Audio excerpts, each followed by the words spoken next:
John के पापा अब इस दुनिया में नहीं रहे थे। मम्मी ने उसे कहा कि वे स्वर्ग में चले गए हैं।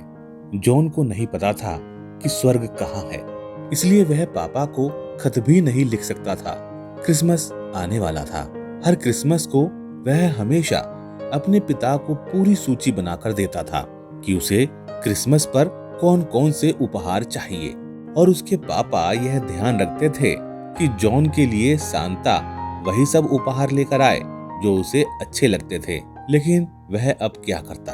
उसने सोचा कि वह सांता क्लॉज को एक खत लिखेगा, और उसने ऐसा ही किया।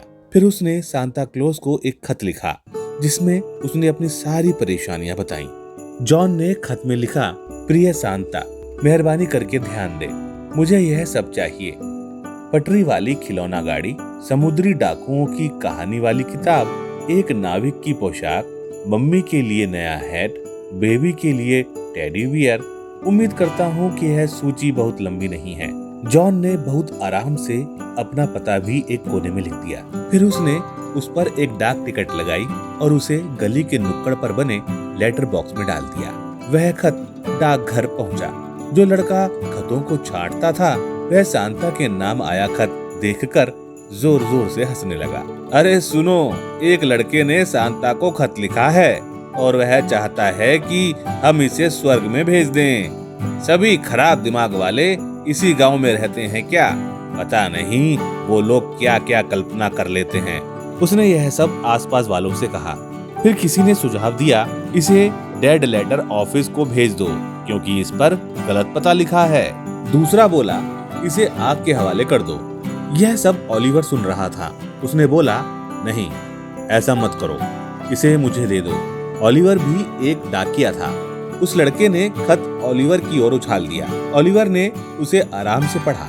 उसे यह जानकर दुख हुआ कि जॉन के पापा अब इस दुनिया में नहीं रहे हैं। उस शाम ओलिवर अपने परिवार के लिए तोहफे लेने गया। उसने वह सारा सामान भी ले लिया जो जॉन ने अपनी सूची में लिखा था। उसने घर जाकर परिवार के उपहार छिपा दिए और जॉन के सारे उपहार एक साथ बांध दिए। अगली सुबह उसने जॉन के घर की घंटी बजाई। जॉन ने दरवाजा खोला तो ओलिवर ने उसे पैकेट थमा दिया। जब वह जाने लगा तो जॉन चिल्लाया, merry Christmas mister Oliver. Oliver ने भी हाथ हिलाकर जवाब दिया, मैरी क्रिसमस जॉन। जॉन उन उपहारों को पाकर बहुत खुश हुआ, लेकिन वह इस रहस्य को कभी नहीं जान सका कि इस बार किस सांता ने उसे उपहार दिए थे। यहाँ तक कि उसकी मम्मी को आज भी हैरानी होती है कि जॉन के लिए उपहार किसने भेजे थे। ईश्वर ऐसे चमत्कार उन सभी के साथ करता है जो उसे प्रेम करते हैं।